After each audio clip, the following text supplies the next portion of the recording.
오늘부터 우리는 이 믿음이라고 하는 큰 주제 아래서 한 주간 말씀 집회를 가집니다.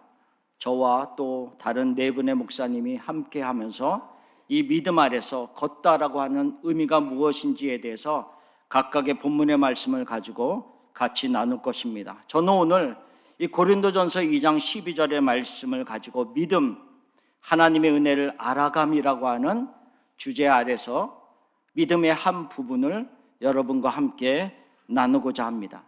자, 설교를 시작하기에 앞서서 두 가지 질문을 먼저 하기를 원합니다. 첫 번째 질문은, 여러분들은 예수님의 죽으심으로 인하여서 구원을 받았다고 믿습니까?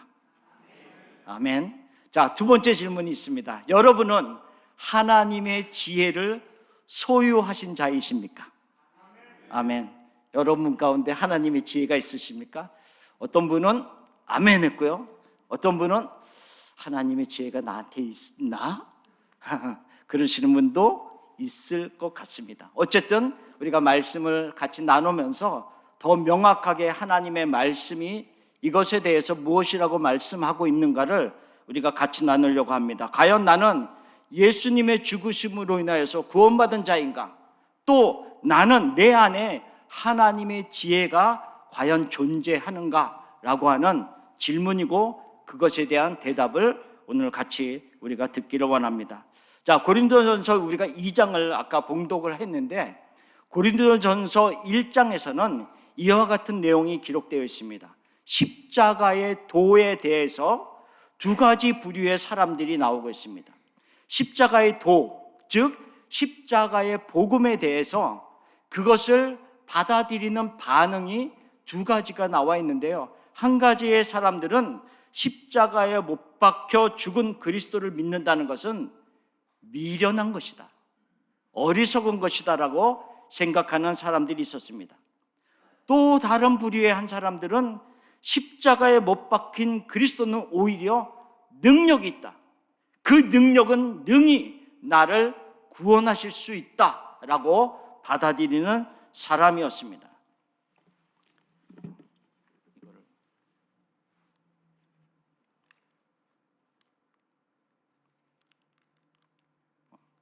그래서 고린도전서 1장 18절에 보면, 그리스도의 도가 멸망하는 자들에게는 미련한 것이요 구원을 받는 우리에게는 하나님의 능력이라 라고 얘기하고 있습니다. 세상적으로 지혜 있다고 생각하는 사람들, 세상적으로 자기가 뛰어나다고 생각하는 사람들은 십자가의 복음을 미련하게 여겼습니다. 그런데 역설적으로요, 지혜롭다고 생각했지만 그들의 결과는 어떻다고요? 멸망한다, 멸망하는 자들이다라고 말하고 있습니다. 세상에 지혜 있는 자들이 그리스도를 배척했음에도 불구하고 그들이 당하는 결과는 멸망이다라고 말하고 있습니다. 그리고 이 지혜는 세상의 지혜이다라고 성경은 말하고 있습니다. 그 당시 로마 제국의 그 당시에 편만에 있던 철학자들은 스토아 철학자들이었습니다. 그 스토아 철학자들의 가르침과 그들의 가르침에 따라서 많은 사람들이 영향을 받고 살고 있었습니다. 그 영향을 받고 살고 있었는데, 그 중심은 뭐냐면 인간의 이성적으로 생각해서 그 이성을 따라서 자연과 잘 조화를 이루는 것이 구원이다라는 것이 주장이었습니다. 그래서 이 주장은 우리의 구원은 외부로부터 오는 것이 아니라 내 안에서 존재하고 내 안에서 나오는 것이다라는 가르침이 있었습니다. 그들의 가르침에 따르는 많은 사람들은 그리스도의 십자가는 너무나도 미련한 것이고 너무나도 어리석게 보일 수밖에 없었다는 거죠. 반면에 예수 그리스도의 십자가의 능력이 있음을 고백하는 자들이 있었습니다. 이들은 그리스도의 십자가의 죽으심이 나의 죄로부터 나를 구원하실 수 있다라고 그들은 받아들였고, 그 믿음 안에서 걸어가는 자들이었습니다. 이것을 성경은 하나님의 지혜이다라고 말씀하고 있습니다. 그래서 로마서 1장 16절에 보면 사도 바울이 이런 고백을 하지 않았습니까?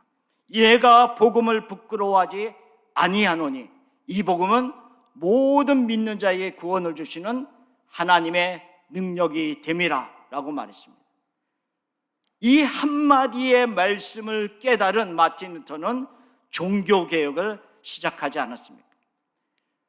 능히 십자가의 그리스도는 나를 구원할 수 있고 모든 믿는 자들을 구원할 수 있는 능력이 있다라고 그는 고백하였고 우리도 고백을 하고 있습니다. 십자가의 복음은 능력이 있습니다. 그렇게 고백하는 자들 안에는 하나님의 지혜가 있는 자들입니다. 다시 한번 질문할까요? 여러분 안에 하나님의 지혜가 있으십니까? 아멘. 확실하죠? 네, 우리 안에는 하나님의 지혜가 있습니다. 왜냐하면 세상의 지혜로는 이 그리스도의 십자가의 진리를 깨달을 수도 없고 받아들일 수도 없습니다. 미련하게 보일 뿐입니다. 어리석게 보일 뿐이다라고 하는 겁니다. 우리 안에 십자가를 받아들이고 그 믿음 안에서 하나 한 걸음 한 걸음 걸어가고 있다는 것은 우리는 세상의 지혜를 받은 자들이 아니라 하나님의 지혜를 받고 그 지혜 가운데 살아가는 자들이다라는 것을 분명히 성경은 말씀하고 있습니다. 그런데 그 예수님 당시에 통치자들 가운데 성경은 뭐라고 얘기를 하고 있냐면 한 사람도 이 하나님의 지혜를 가지고 있지 못했다라고 말하고 있습니다. 그 당시의 통치자들은 한 사람도 하나님의 지혜를 가지고 있지 못했다. 그 증거는 무엇이냐면 예수 그리스도를 십자가에 못 박아 죽게 한 것이 그 증거이다라고 얘기하고 있습니다. 그래서 고린도전서 2장 8절에는 이 지혜는 이 세대의 통치자들이 한 사람도 알지 못하였나니 만일 알았더라면 영광의 주를 십자가에 못 박지 아니하였으리라 라고 선포하고 있습니다. 그 당시에 모든 다스리는 자, 권세가 있는 자들에게 세상의 지혜는 있었을지 몰라도 하나님의 지혜는 그들 가운데 존재하지 않았다라고 하는 것을 말하고 있습니다. 그러면 과연 누가 하나님의 지혜를 어떻게 소유할 수 있느냐는 거죠. 과연 누가 소유할 수 있느냐는 거죠. 자, 어떤 젊은 부부가 있었습니다. 젊은 부부가 결혼을 하여서 조금 지난 후에 아이를 가지게 되었습니다. 아이를 이제 뱃속에 임신하게 되고요. 이제 태어날 아이를 위해서 엄마 아빠가 하나하나 물건을 준비하면서 기도하면서 여러 가지 그 시간들을 보내고 있습니다. 제가 아는 어떤 분은 아이를 뱃속에 가지고 있을 때 잠언을 많이 읽은 분도 있었습니다. 그래서 태어나는 아이가 하나님의 지혜를 가지고 태어나라라고 하면서 그분은 잠언을 참 많이 읽었다라고 말씀하시는 분도 있었습니다. 어떤 분은 특별히 평소보다 더 많이 기도를 하셨던 분도 있습니다. 그런 얘기를 들었습니다. 어떤 분은 좋은 음악을 듣기도 합니다. 그렇죠? 좋은 음악을 듣고 모차르트의 클래식을 들어가면서 좋은 시간을 가져오는 사람도 있습니다. 어쨌든 간에 그 모든 것들이 하나하나 쌓여가면서 아이들에게 좋은 영양, 태어날 아이에게 좋은 영양이 무엇일까라고 하면서 준비하고 하다가 결국 때가 차서 그 아이가 태어났습니다. 그 아이가 자라났습니다. 1살, 2살 자라났습니다. 그런데 그 아이가 자기가 엄마 뱃속에 있을 때 엄마 아빠가 어떤 사랑을 가지고 무엇을 준비했는지를 어떻게 알 수 있을까요? 알 수 있는 방법이 가장 좋은 방법이 뭡니까? 그거를 준비한 엄마 아빠가 사진이나 동영상이나 기록이나 이런 여러 가지들을 보여주면서 내가 너를 내 뱃속에 가지고 있을 때 내가 이렇게 하면서 준비했다. 너를 많이 사랑했다. 이러면서 직접 얘기해 주는 것이 가장 좋지 않겠습니까? 그렇죠? 가장 좋지 않겠습니까? 요즘 젊은 부부들은 더 많이 하더라고요. 그렇게 저희 때만 해도 참 그렇게 못했던 부분이 많이 있는데 어쨌든 간에 젊은 부부들은 많이 그렇게 준비하면서 그렇게 하나하나 다 사랑으로 준비하는 모습을 많이 봅니다. 마찬가지로 우리 하나님 아버지께서도 그런 준비와 계획들을 가지고 있었고 실행하면서 우리들을 맞이하고 있었다라고 하는 것을 성경은 기록하였고 우리에게 말씀하고 있습니다. 에베소서에 보면 그 내용들이 너무나도 잘 기록되어 있습니다. 에베소서 1장 3절에 보면 찬송하리로다. 하나님 곧 우리 주 예수 그리스도의 아버지께서 그리스도 안에서 하늘에 속한 모든 신령한 복을 우리에게 주시되라고 하면서 그리스도 안에서 예비하신 하늘에 속한 모든 신령한 복을 우리를 위해서 준비하셨음을 말씀하고 있습니다. 그러면서 4절에는 그것이 무엇이냐라고 얘기하고 있냐면 곧 하늘에 속한 모든 신령한 복이 곧 창세 전에 그리스도 안에서 우리를 택하사라고 해요. 창세 전에 이 모든 세상이 만들어지기 이전에 우리를 그리스도 안에서 택하셨다라고 얘기하고 있습니다. 그리고 5절에는 그 기쁘신 뜻대로 하나님이 너무 기쁘신 그 기쁘신 뜻을 따라서 우리를 예정하셨다라고 얘기하고 있습니다. 예정하신 이유가 뭐라고요? 예수 그리스도로 말미암아 자기의 아들들이 되게 하셨다. 우리를 예정하신 이유는 하나님의 자녀들이 되게 하시기 위해서 우리를 예정하셨습니다. 그리고 7절에는 우리는 그리스도 안에서 그의 은혜의 풍성함을 따라 그의 피로 말미암아 속량 곧 죄사함을 받았느니라 라고 얘기하고 있습니다. 자, 하늘에 속한 모든 신령한 복을 하나님이 예비하셨습니다. 그것이 무엇이냐면 창세 전에 우리를 택하셨습니다. 그리고 그 하나님의 기쁘신 뜻을 따라서 예정하셔서 하나님의 자녀가 되게 하셨습니다. 그리고 그리스도의 피로 우리를 속죄하셨습니다. 죄 사해 주셨습니다. 그러면 우리는 그 사실을 어떻게 알 수 있을까요? 역사가 있어서 글이 시작되어서 글로 기록된 사실이 있다라고 한다면 우리가 그 기록된 글을 보고 우리가 알 수 있겠지만 창세 전에 일어난 일들을 우리가 어떻게 알 수 있겠냐는 거죠. 그렇죠? 가장 좋은 방법이 뭘까요? 하나님이 그 일을 계획하신 하나님, 그 일을 준비하신 하나님, 실행하신 하나님이 우리에게 알려주시는 것이 가장 좋은 방법이 아니겠습니까? 그래서 하나님께서 우리에게 말씀하십니다. 이는 그가 모든 지혜와 총명을 우리에게 넘치게 하사 그 뜻의 비밀을 우리에게 알리신 것이요. 하나님의 지혜, 하나님의 총명을 우리에게 넘치게 하셔서 우리에게 창세전부터 내가 너를 택했어, 내가 너를 예정해서 나의 자녀로 내가 너를 삼았어. 그리고 예수 그리스도, 나의 독생자 예수 그리스도를 너를 위해서 보내서 그의 피로 너를 속죄하여 죄사함을 내가 너에게 주었어 라고 하는 이 하나님의 놀라운 계획을 하나님이 우리에게 알려주셨다는 거죠. 누구를 통해서? 성령 하나님을 통해서. 성령 하나님의 그 놀라운 역사하심을 통해서 하나님의 지혜와 하나님의 총명을 우리에게 넘치게 하셔서 그것을 알리셨다라고 성경은 말하고 있습니다. 그것을 오늘 우리가 읽은 고린도전서 2장에서 그것을 받아서 이렇게 말씀하고 있는 겁니다. 고린도전서 2장에서는 기록된 바 하나님이 자기를 사랑하는 자들을 위하여 예비하신 모든 것은 눈으로 보지 못하고 귀로 듣지 못하고 사람의 마음으로 생각하지도 못하였다 함과 같으니라. 하나님이 너무너무 사랑하는 사람이 있습니다.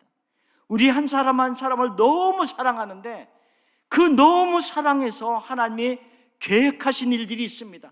택하시고 예정하시고 그리스도의 피로 우리를 속죄하시는 그 놀라운 계획들이 있는데 이 놀라운 계획들은요, 인간의 눈으로 귀로 마음으로 세상의 지혜로 깨달을 수 없는 것이다라고 하는 것을 말씀하는 겁니다. 하나님은 너무 알려주고 싶은데 인간의 마음으로는 도저히 알 수 없는 것들이기 때문에 하나님이 하신 일이 있습니다. 오직 하나님이 성령으로 이것을 우리에게 보이셨으니 성령은 모든 것, 곧 하나님의 깊은 것까지도 통달하시느니라. 하나님이 너무 알리시고 싶어서 모든 계획 속에 함께 하셨던 성령 하나님을 우리에게 보내셨습니다. 마치 부모가, 젊은 부부가 태어난 아이가 자라났을 때 그 아이에게 내가 너를 위해서 이런 것을 준비했어라고 하면서 직접 말씀해 주시던 성령 하나님이 친히 우리에게 찾아오셔서 내가 너희를 위해서 창세전에 무엇을 계획하였고 무엇을 예정하였고 그 다음에 그리스도의 피로 너희를 속죄하였다라고 하는 것을 하나씩 하나씩 알려주고 계시는 겁니다. 그 성령께서 우리에게 오셨습니다. 그래서 고린도전서 2장 12절 우리가 읽은 그 말씀에 우리가 세상의 영을 받지 아니하고 오직 하나님께로부터 온 영을 받았으니 라고 말하고 있는 거예요. 우리가 세상의 영, 세상의 지혜를 받지 아니하고 하나님의 영, 성령을 우리가 받았다, 성령의 지혜를 받았다라고 하는 것은 이 모든 하나님의 계획을 깨닫게 하시기 위함이다라고 말씀을 하고 있는 겁니다. 우리는 그래서 창세전에 얼마나 오래전입니까? 창세전에 계획하신 하나님의 그 계획을 알고 있는 지혜가 있는 사람들입니다. 엄청나지 않습니까? 그렇죠. 우리가 조선시대, 고려시대 그때 일어난 일들을 잘 알고 있는 것도 대단한 일인데 창세전에 하나님이 계획하신 그 비밀을 알고 있고 믿음으로 깨닫고 있고 그 믿음을 가지고 살아가는 사람들이라고 하는 것은 엄청난 사건들입니다. 그런 지혜가 우리에게 있음을 말하고 있습니다. 성령이 우리에게 오셔서 그것을 알게 하셨습니다. 우리는 하나님의 영을 받은 사람들입니다. 그래서 우리가 이번 올해 가지고 있는 표어처럼 이는 우리가 믿음으로 행하고 보는 것으로 행하지 아니함이로다 라고 고백할 수 있는 자들입니다. 세상의 지혜를 갖고서는 우리가 눈에 보이는 그 그리스도의 십자가는 어리석게 보일 수밖에 없습니다. 세상의 지혜는 자기도 구원하지 못한 그 십자가에 매달린 그리스도를 어떻게 받아들일 수 있겠습니까? 그러나 육신의 눈이 아니라 영적인 눈, 하나님의 지혜로 바라보는 그 그리스도의 십자가는 우리 한 사람 한 사람을 모든 믿는 자들을 능히 구원할 수 있는 하나님의 능력이 됨이라라고 고백할 수 있는 것입니다. 우리는 그런 고백을 하는 하나님의 사람들입니다.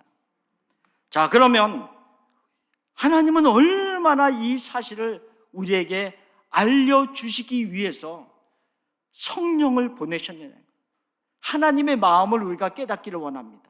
왜냐하면 이게 얼마나 중요하면 하나님께서 창세전부터 계획하신 그 계획과 택하신가 예정하신가 속죄하신가 그 이후에도 많은 하나님의 역사하심을 우리에게 알리시는 것이 무엇이 이렇게 중요한데 성령까지 보내셔서 알게 하시는가라고 하는 겁니다.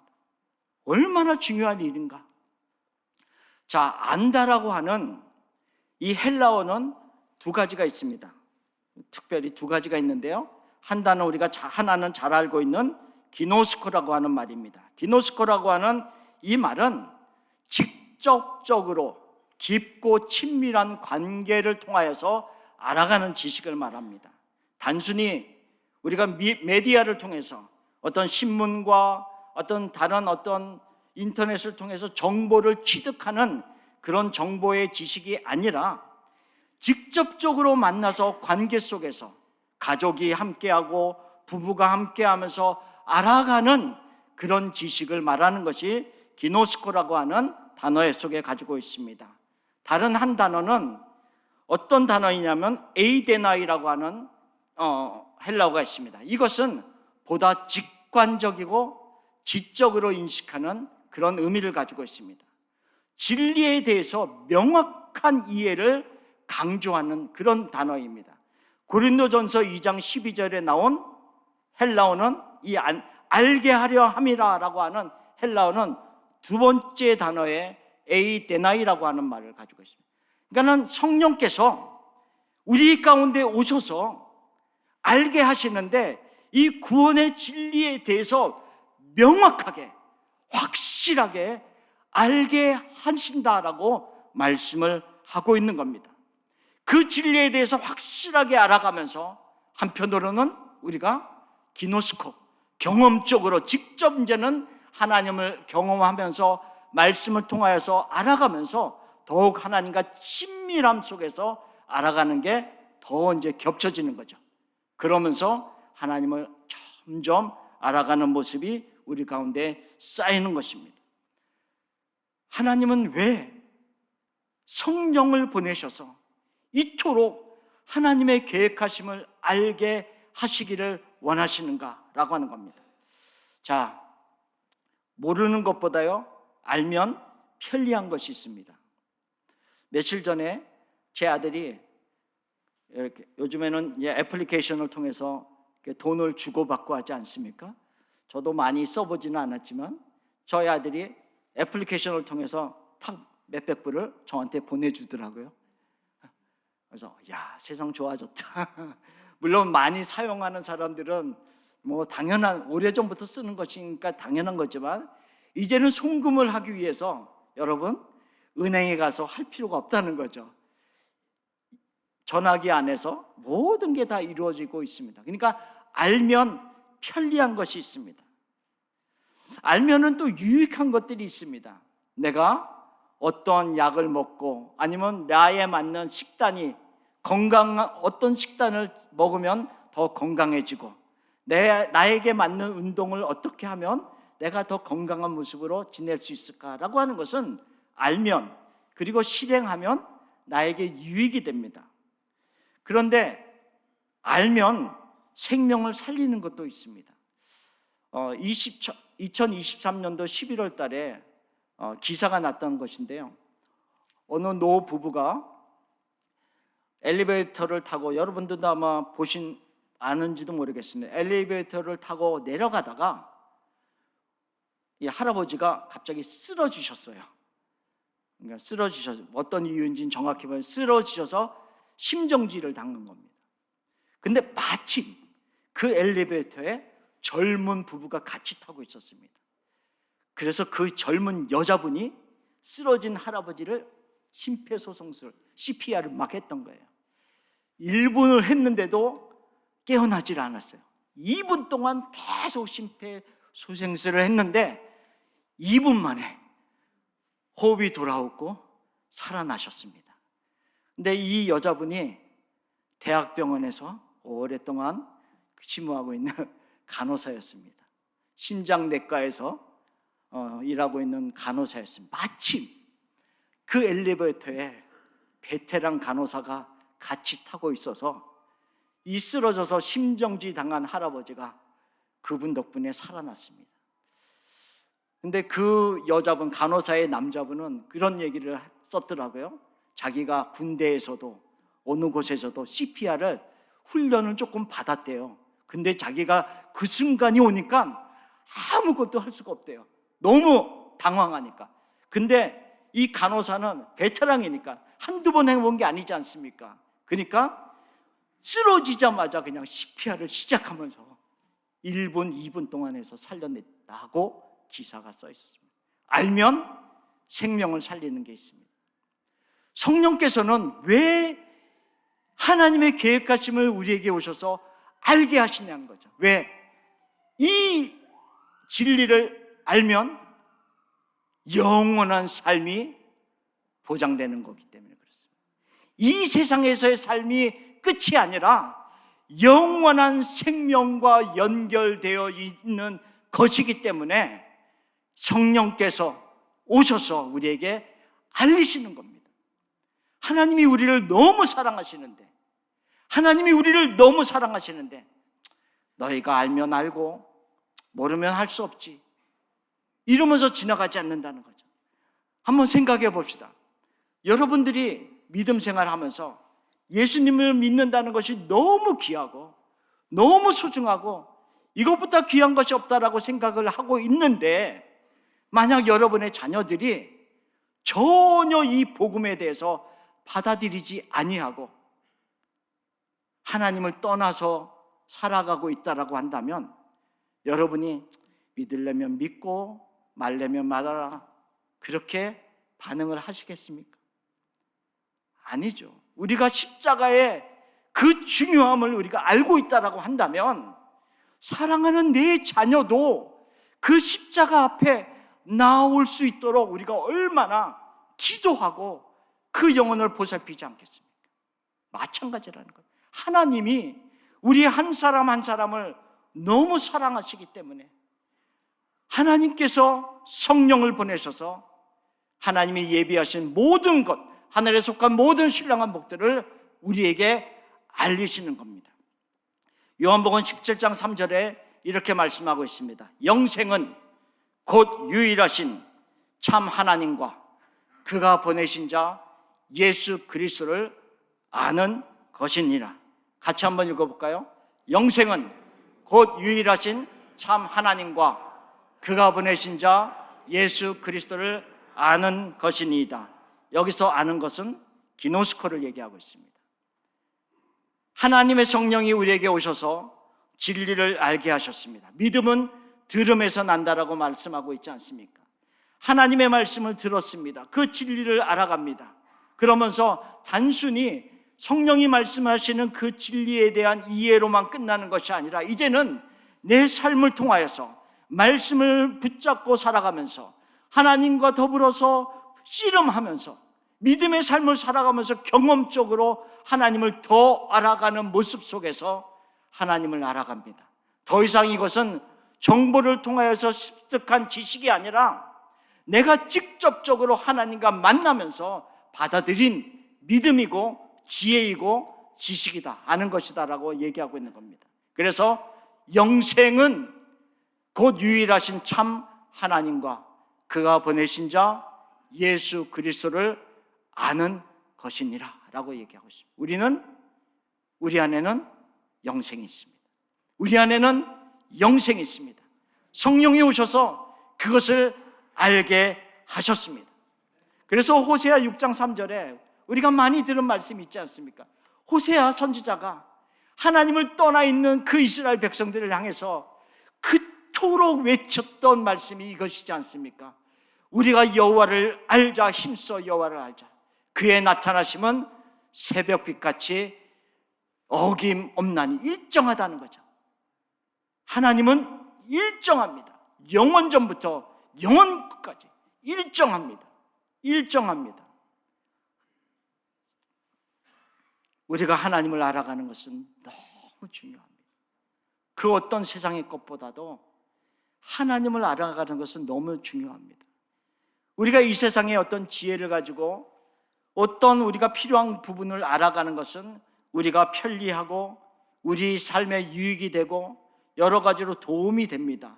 알아가는 것 중요합니다. 그러나 그것보다도 더 중요한 것은 이 세상에서의 삶에만 영향을 미치는 것이 아니라 영원한 삶에까지 영향을 미치는 하나님, 예수 그리스도를 아는 것, 그것은 그 어떤 것보다도 중요하다라고 하는 것을 말씀하고 있습니다. 그래서 고린도전서 2장 12절에 하나님께서 우리에게 이렇게 말씀합니다.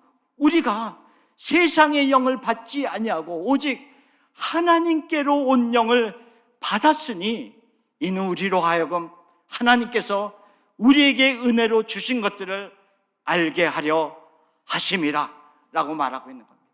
얼마나 중요한 사실입니까? 믿음은 하나님을 아는 것에서 시작합니다. 믿음은 하나님을 아는 것에서 시작합니다.